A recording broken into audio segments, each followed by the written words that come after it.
Hello and welcome to my YouTube channel.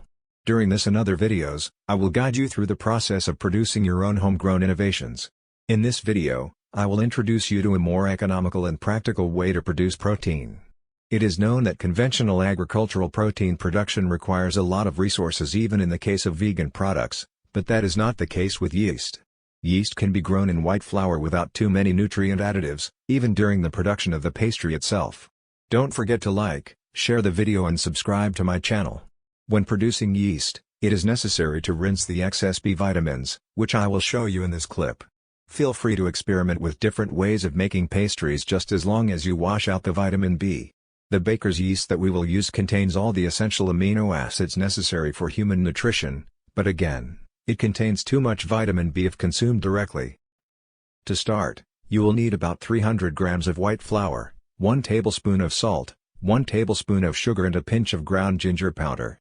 Measure 300 grams of flour and add salt, sugar, ginger and water until the mixture becomes thin. You do not have to worry about the formation of lumps because it will dilute during growth of the yeast.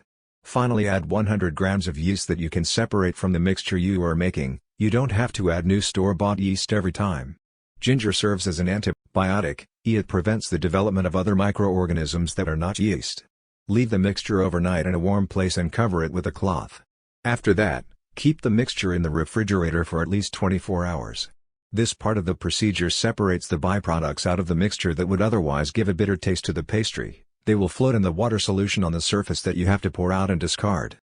The next step is the preparation of the pot in which you will cook the mixture. Coat the cooking pot with a thin layer of any oil. This will prevent the mixture from sticking during cooking. Turn the stove to the highest just setting and wait for it to heat up to about 30 degrees Celsius or 86 degrees Fahrenheit. Add water and cook until it boils.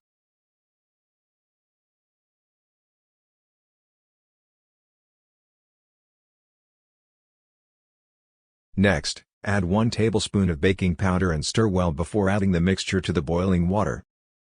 While the mixture is cooking, you must slowly separate it from the edges of the cooking pot. You can do this with a spatula.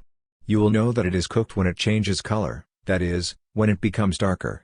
After that, you have to rinse the mixture with cold water. The difference in temperature will extract B vitamins that would otherwise cause digestive problems if consumed with protein in this amount. Now you just have to take the mixture out into another pot, leave it to cool for about an hour and add 1 egg, 1 cup of yogurt without added flavor or 30 to 50 grams of cottage cheese if you don't have yogurt and half a cup of milk.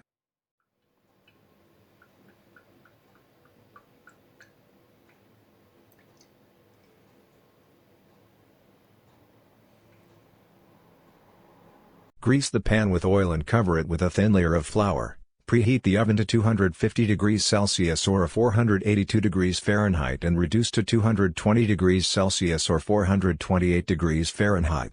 Bake until a thin layer of brown color forms on the pastry. This lasts from 1 hour to an hour and a half. Be sure to apply the mixture evenly on the pan. In the end, it should look like this. I hope you enjoyed this video.